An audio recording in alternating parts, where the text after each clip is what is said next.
Le lundi, c'est Podium. Merci d'avoir appuyé sur Play. Merci encore de nous accorder ces quelques minutes de votre temps précieux. Podium, c'est le podcast hebdomadaire animé par Julien Delbove et Jérôme Neff, qui décrypte et vulgarise l'actualité digitale pour les marketing managers et les décideurs. C'est le podcast de référence qu'il faut écouter pour se tenir à jour sur les 3 actualités principales de la semaine dans le monde du marketing digital.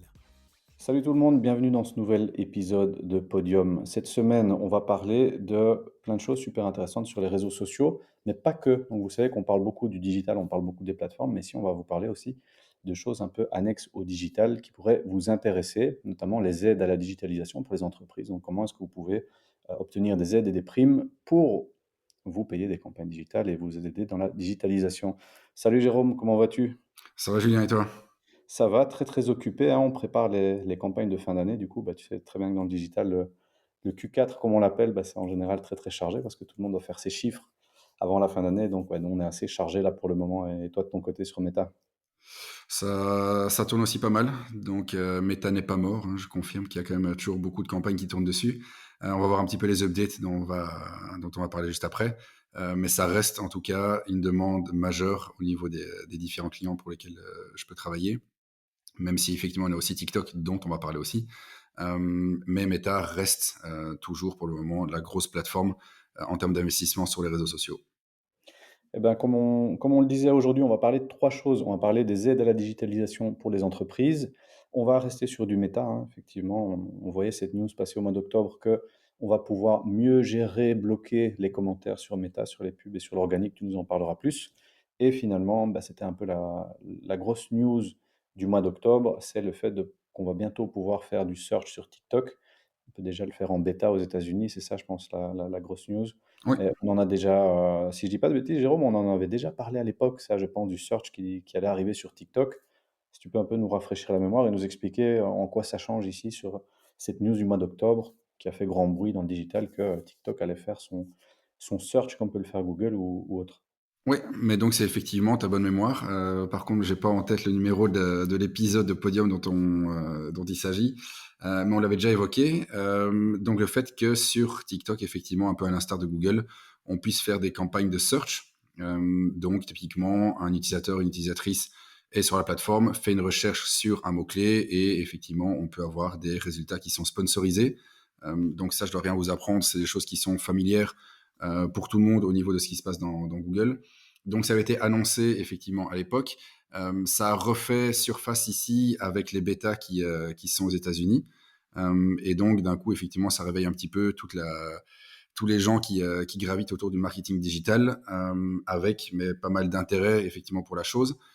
Sachant, et c'est aussi un autre épisode qu'on avait évoqué précédemment, sachant les comportements qui évoluent en termes d'approche digitale auprès des différentes audiences un peu plus jeunes, qui ont tendance effectivement à faire des recherches plus au sein de la plateforme dans laquelle ils vont se trouver, donc en étant sur Instagram ou en étant sur TikTok, et de privilégier une expérience qui est, on va dire, grosso modo totale, avec des résultats vidéo et des résultats qui sont beaucoup plus attractifs que ce qu'on pourrait trouver dans Google. Ou dans Google, ça suppose un mot-clé avec des descriptions sur des liens qui renvoient vers des sites. Ici, quand tu fais une recherche dans TikTok, tu as directement des résultats qui sont hyper visuels. J'ai plus en tête le pourcentage que Google avait perdu en termes de volume de recherche sur des générations plus jeunes. Je pense qu'on était aux alentours de 30-40%, si je dis pas de bêtises. Mais donc, ça montrait effectivement l'impact que peuvent avoir des nouvelles plateformes au niveau des générations plus jeunes. Et donc ici, effectivement, mais pour des entreprises, ça représente une extension de campagne qui est quand même assez intéressante de pouvoir te dire, je vais continuer à m'afficher à tout niveau. Donc, c'est plus uniquement avec des pubs qui viennent dans un feed avec ce que l'utilisateur occupe à regarder. C'est vraiment arriver aussi à un autre endroit qui génère quand même pas mal de volumétrie, c'est des recherches. Et donc maintenant, si je prends un exemple concret d'une personne dans ma famille qui s'est rendue récemment à l'étranger en vacances, tout son itinéraire a été composé avec 2 sources. TikTok d'un côté, ChatGPT de l'autre. Google est passé en dessous des radars.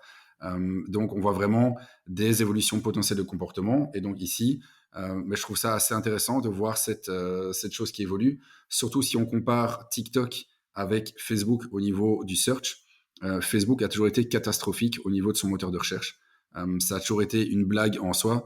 de savoir qui avait codé le moteur de recherche dans Facebook, parce que je pense que les gens même à la fin ont perdu point en disant de toute façon faire une recherche dans Facebook, même quand tu fais des recherches précises, honnêtement, j'ai beau le faire de temps en temps pour des clients pour retrouver des pages Facebook, honnêtement c'est catastrophique. Tu tombes sur des posts, tu tombes sur des groupes, tu tombes plus ou moins sur des pages, mais t'es pas sûr que ça soit la bonne page. Donc toujours très compliqué. Donc il y a très peu de considérations positives par rapport à ça.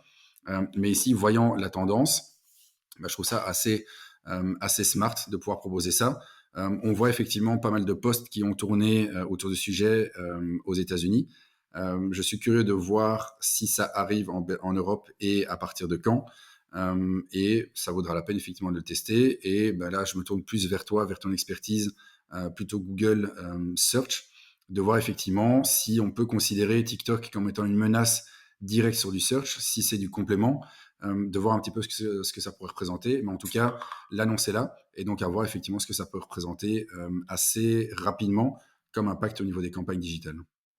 Écoute, on n'a pas encore de chiffres de l'impact même, tu vois, d'un search GPT ou des outils AI, quel pourcentage ça va voler à Google ou comme ici le search sur TikTok ou autre, quel pourcentage ça va aller voler à Google. On ne le sait pas encore, mais je pense que les chiffres devront tomber dans les prochains mois. Mais ici, je pense qu'il y a deux choses. Premièrement, c'est qu'on voit qu'il y a un changement de paradigme. Avant, tu devais faire une recherche, tu allais sur Google, point. Maintenant, chaque plateforme qui a des utilisateurs en masse comme TikTok, Instagram, ou un ChatGPT, SearchGPT, eh bien, ces plateformes-là viennent titiller Google et sont elles aussi des moteurs de recherche. Et là aussi, tu peux aller pour chercher ton information. Et je trouve ça super parce que ça permet d'un peu challenger Google. Ça permet de faire sa recherche à un autre endroit. Et tu mentionnais la personne que tu connais qui a fait ses recherches sur un TikTok pour son itinéraire de voyage. Ben, c'est extra parce qu'effectivement, sur TikTok ou même sur Instagram, tu vas aller pouvoir trouver des chouettes endroits où te balader ou aller visiter de manière très visuelle.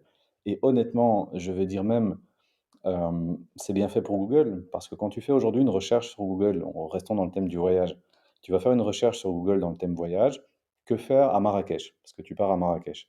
Mais qu'est-ce que tu vas avoir? Tu vas avoir des pubs partout. Tu vas avoir des sites à touristes, qui sont des sites affiliés qui essayent de tirer des commissions quand tu vas booker sur Booking ou quand tu vas prendre ton vol Ryanair.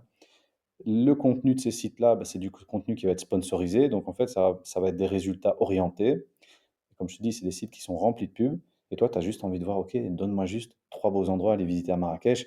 J'ai pas envie de devoir avoir des pubs partout, d'accepter des cookies, d'avoir des sites qui m'envoient pour me tirer une commission. Et en fait, la recherche sur Google, dans certains cas, elle est devenue super chiante aujourd'hui. Tu prends l'exemple des voyages ou tu prends l'exemple même des recettes.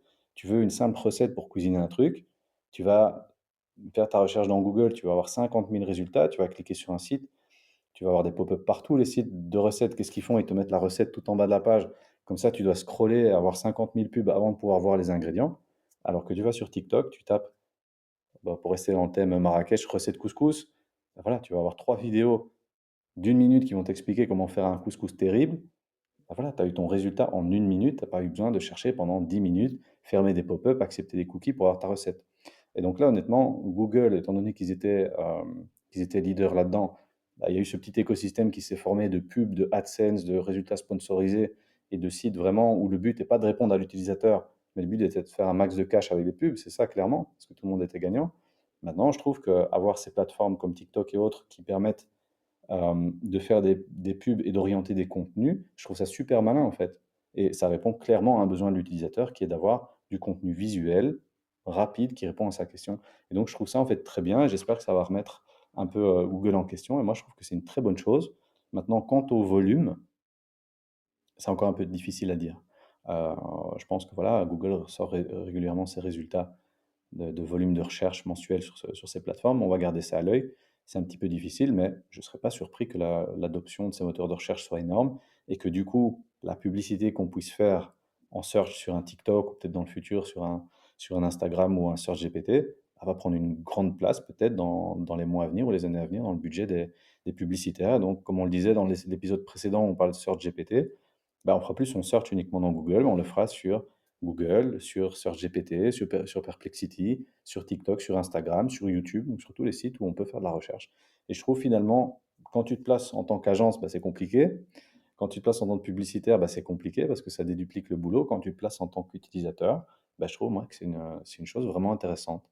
Donc tu disais ici, c'est uniquement dispo en bêta aux US. Est-ce que ça va arriver ou pas en Europe? C'est un peu ça le point. Toi, d'après toi, qu'est-ce que tu en penses, toi? Est-ce que tu penses que ça va arriver ou alors ils vont juste mettre ça sous vase clos aux US? Il n'y a pas de raison. Toi, ici, pendant que tu le disais, je réfléchissais toi, à des impacts au niveau de la régulation européenne. Je ne vois pas directement le lien. Après, je ne suis pas suffisamment expert dans la matière.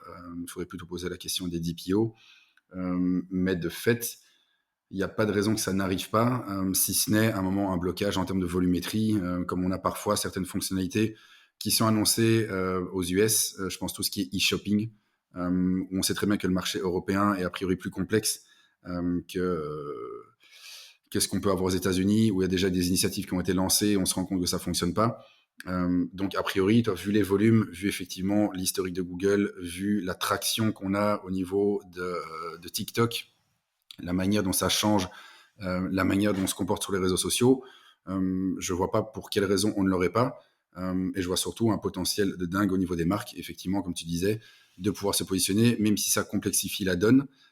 Je pense que ça pourrait peut-être le simplifier pour certaines marques qui n'ont pas forcément l'idée directe d'une présence sur TikTok, mais qui pourraient, a priori, plutôt comme du brand, tu vois, quand tu fais des campagnes sur Google, se dire, je vais essayer de me rapprocher de l'intention exacte des gens, plutôt que de vouloir être large sur la plateforme.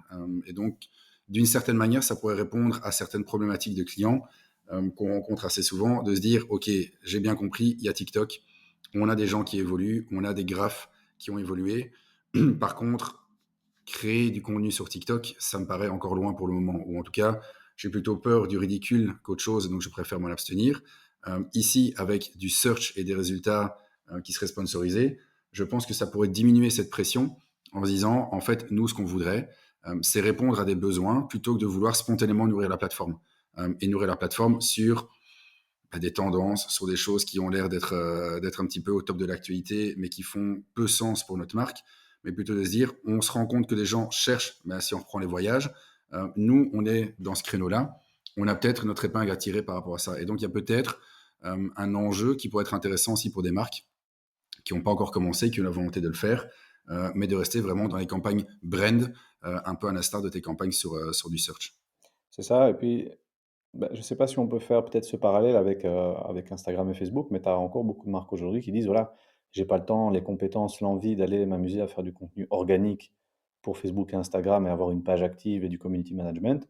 Par contre, je suis tout à fait OK de l'utiliser pour faire de la pub quand j'ai besoin de faire du remarketing ou autre. Et donc, en fait, tu as plein de boîtes qui ne veulent pas ou ne peuvent pas se mettre dans des stratégies de contenu organique. Comme tu le mentionnes ici, voilà, j'ai pas envie de mettre ma marque sur TikTok, je sais pas de quoi parler, j'ai pas envie du ridicule. Par contre, si c'est pour l'utiliser en tant que pub et faire la pub pour ma marque sur des recherches d'utilisateurs, bah oui, alors je peux passer le cap et aller sur la plateforme pour peut-être m'amener derrière à faire du contenu. Donc je pense effectivement, ce que tu mentionnes est tout à fait juste, c'est que ça va peut-être ouvrir le champ des possibles aux marques pour commencer à se lancer sur la plateforme par la partie ads et search ads pour peut-être derrière aller sur des vraies stratégies de contenu. Parce que c'est vrai qu'il y a un gros step à passer entre je me planque derrière une Google Search avec du texte et je dois mettre ma marque face caméra sur un TikTok. Le gap est énorme. Donc peut-être ça fera une petite marche à franchir pour les marques pour y aller vraiment. Donc je pense que c'est intéressant. Je pense que ça ouvre beaucoup de choses au-delà juste de dire on va challenger Google. Je pense que ça ouvre pas mal de choses pour les marques. Donc ouais, il faut garder ça à l'œil, voir un peu. Et puis ça rejoint un peu nos deux mondes, hein, ton monde social media et mon monde search. Bah voilà, ils se rejoignent, ils font un bébé, TikTok Surf. Et donc bah, on va devoir travailler encore plus main dans la main qu'avant sur nos clients. Et donc c'est cool. On va être Donc, obligé de retravailler ensemble, quoi. C'est compliqué, quoi. on va être obligé de travailler ensemble, exactement. Et donc du coup, bah, pour rester sur l'univers réseaux sociaux, du coup tu me mentionnais cette news la semaine passée à propos des commentaires sur Meta. Parce que Oui, c'est vrai que c'est un gros sujet pour les marques, les commentaires qu'ils peuvent recevoir de leur audience. ouais, c'est vrai que je l'avais partagé aussi au préalable sur LinkedIn. C'est une news que j'ai trouvée, alors c'était de nouveau soit via Bram van der Allen ou via John Loomer, mais la possibilité qui existera prochainement de pouvoir bloquer des commentaires sur des publications. Et donc ce qu'on m'avait dit dans les commentaires, c'est que c'est déjà le cas pour TikTok, qui permet effectivement de bloquer les commentaires sur des ads. Ici, ça arrive au niveau de Meta. Et donc pour moi, ça signifiait un petit peu la fin d'un certain monde et qui enterre grosso modo la partie sociale.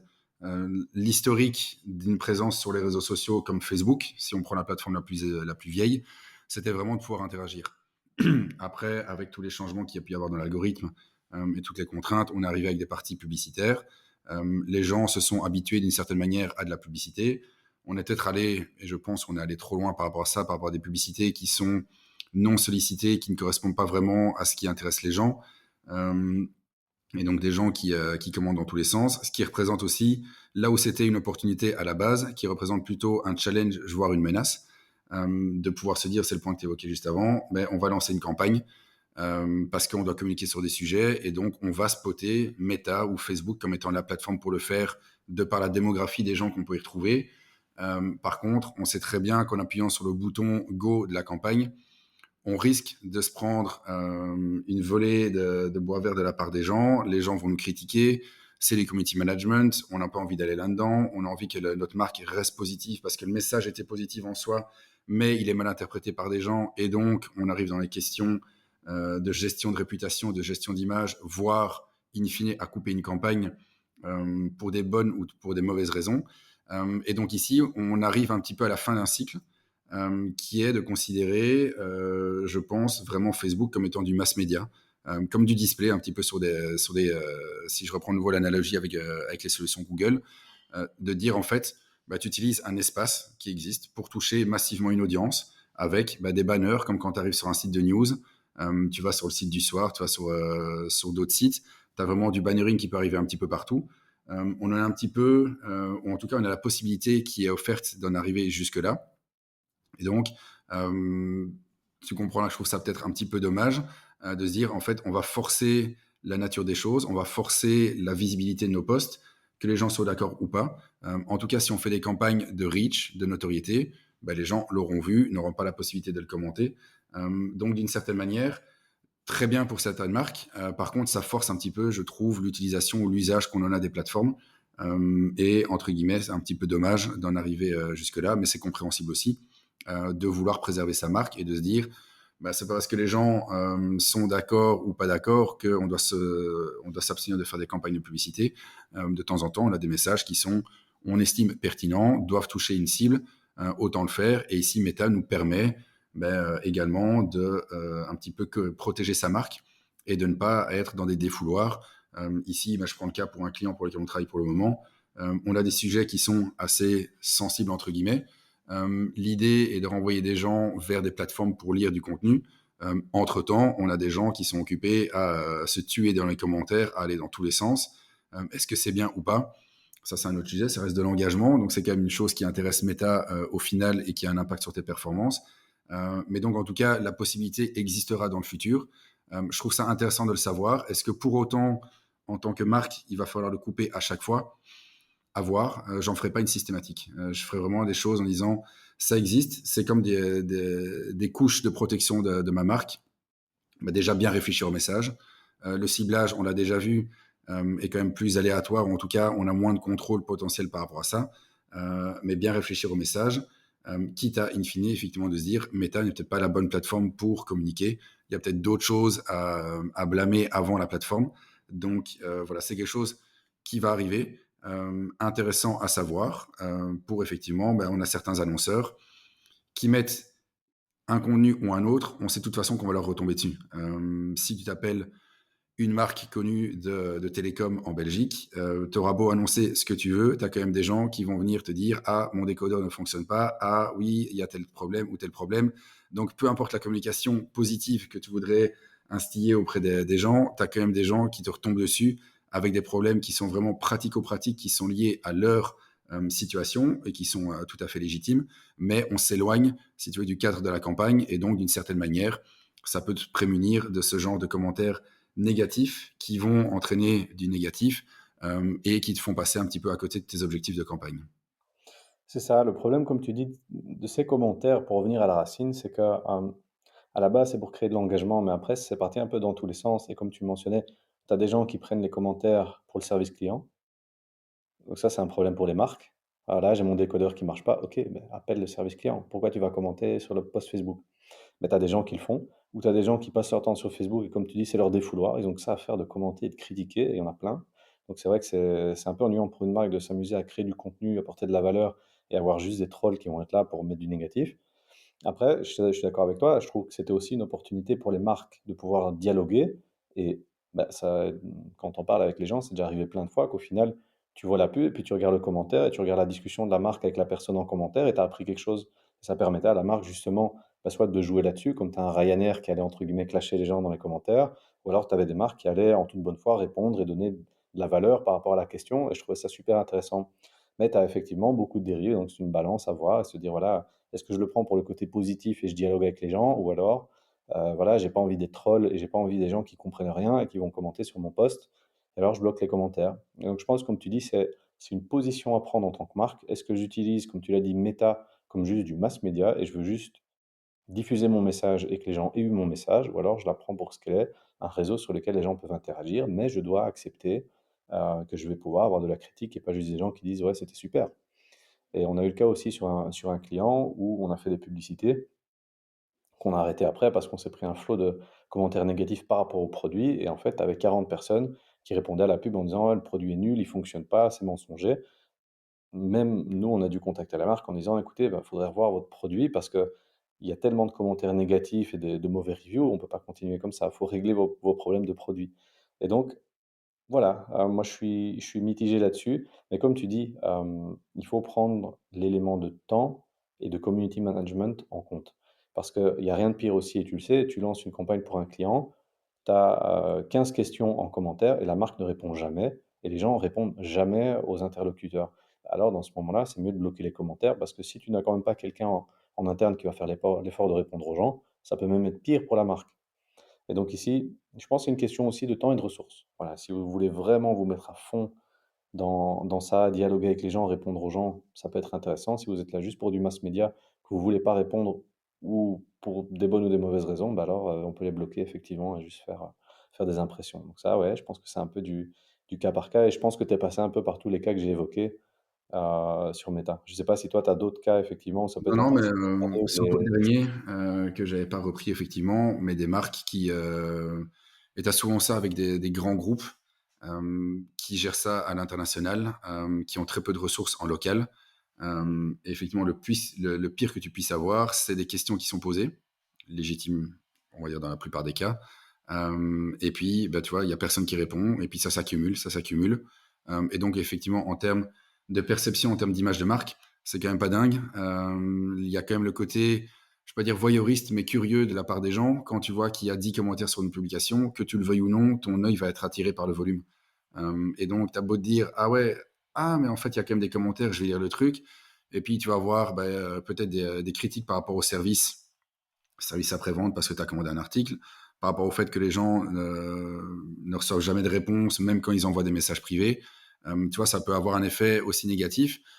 Donc, ça pourrait permettre de solutionner, toi, certains problèmes, effectivement, de ressources ou de volonté. Et au moins, les choses bah, voilà, sont claires dès le début. Tu as un message, il est là, tu le consommes ou pas, mais en tout cas, par rapport à ce message, tu vas pas pouvoir le critiquer directement et ouvertement sur la plateforme. Donc, ça peut servir en bien ou en mal, entre guillemets, mais en tout cas, les choses seront claires et nettes dès le début. Et si TikTok le fait aussi, il n'y a pas de raison, effectivement, que Meta ne prenne pas le pli directement. Donc voilà, c'est intéressant. C'était juste sur le côté, effectivement, évolution du temps, je vais pas dire un peu nostalgie par rapport à ça, mais savoir que c'est possible, c'est intéressant pour vous dans l'idée, dans l'optique de considérer Meta de plus en plus et Facebook de plus en plus comme étant du mass média, ce que tu disais aussi et ce que j'évoquais au début, de dire en Belgique, c'est quand même plus de 9 millions de personnes, c'est pas rien.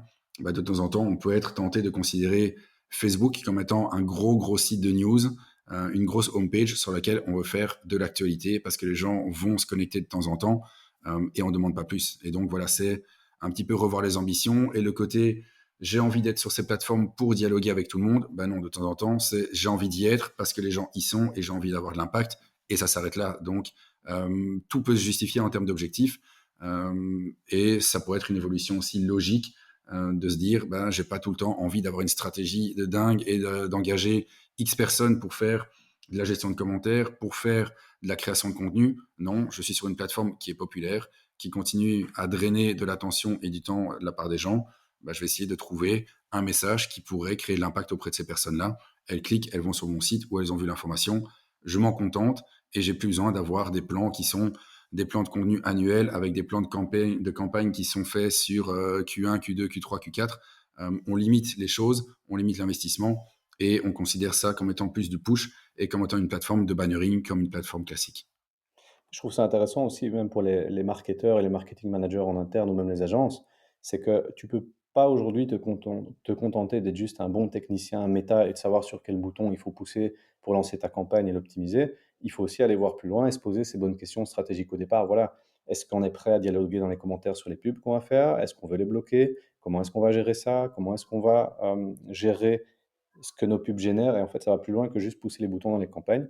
Et je pense que ça remet le marketeur et la stratégie un peu au centre, qui est une bonne chose. Ça remet un peu plus de réflexion dans le mix. Donc du coup, si on vous a donné un peu envie de faire du TikTok et du méta avec ces belles paroles, bah, c'est le moment venu pour vous parler de la troisième chose aujourd'hui dans Podium. Donc c'est pas un article à proprement parler, c'est juste j'ai regroupé un peu des informations que j'ai reçues, Jérôme, à gauche à droite, concernant les aides et les financements pour tout ce qui concerne le digital en Belgique. Donc, comme tu sais que rien n'est facile en Belgique, évidemment, on a des différences entre la Flandre, la Wallonie et Bruxelles. Et je suis pas moi-même un expert des financements et des aides. Ça, je pourrais vous mettre en contact avec des experts. Mais je vais juste essayer de vous donner un peu le paysage aujourd'hui de ce qui est possible.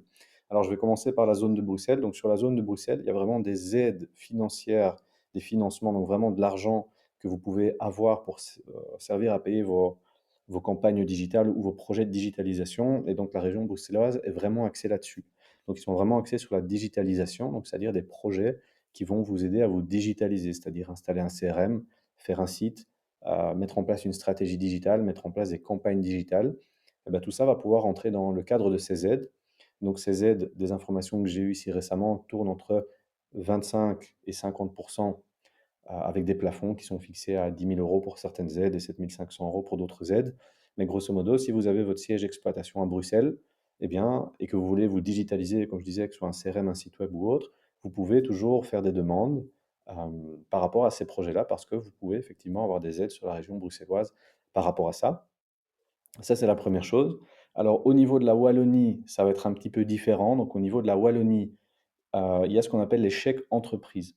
Donc les chèques entreprises, ça veut dire que l'État va pouvoir payer jusqu'à 75% de vos investissements digitaux. Encore une fois, pour l'installation d'un CRM, faire des sites web pour de la stratégie digitale. Par contre, là, c'est un petit peu différent. C'est que les prestataires doivent contacter la région wallonne pour pouvoir être prestataires agréés. Donc c'est comme tout ce qui est fait en Wallonie-Jérôme, c'est long, c'est laborieux, ça prend énormément de temps.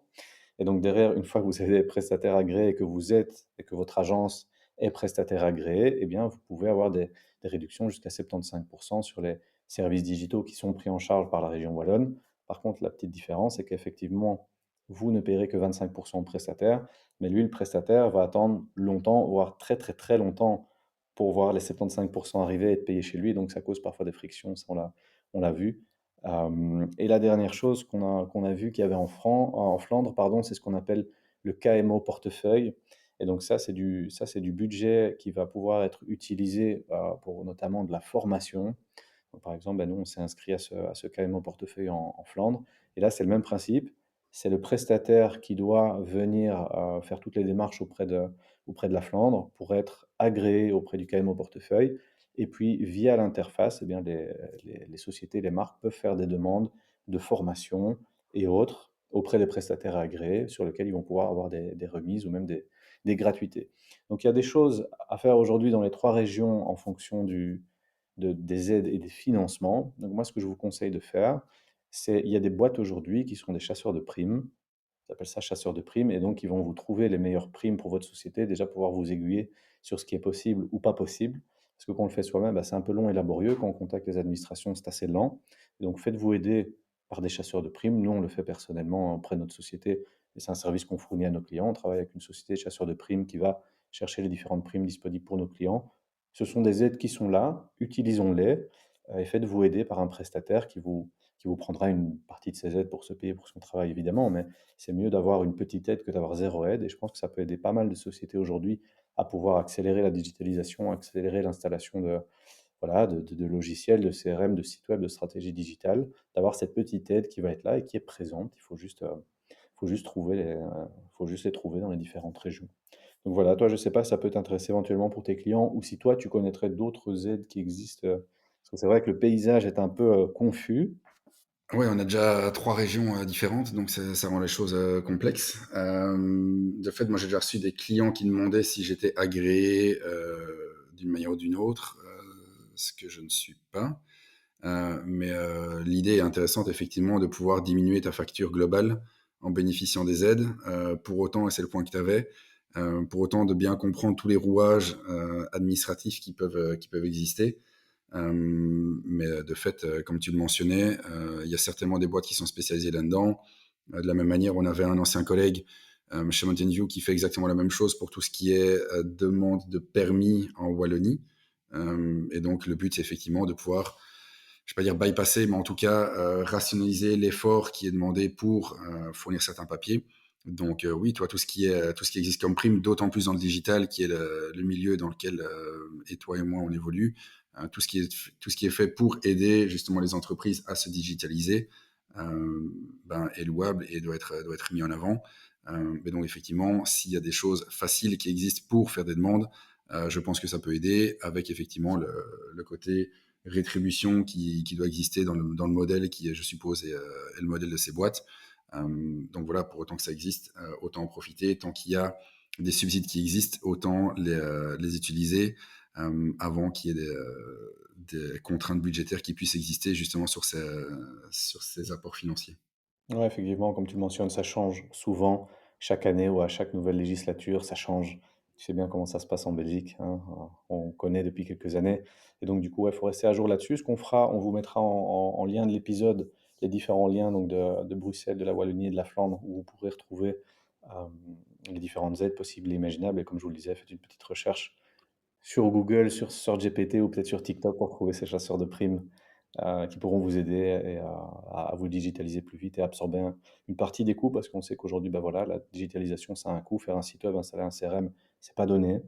Et même s'il y a des solutions no-code maintenant qu'on peut un peu bricoler soi-même, ben, ça génère toujours des coûts. Et donc, si on peut avoir une petite aide, eh bien, effectivement, il faut pas cracher dessus, comme on dit, et pouvoir la prendre.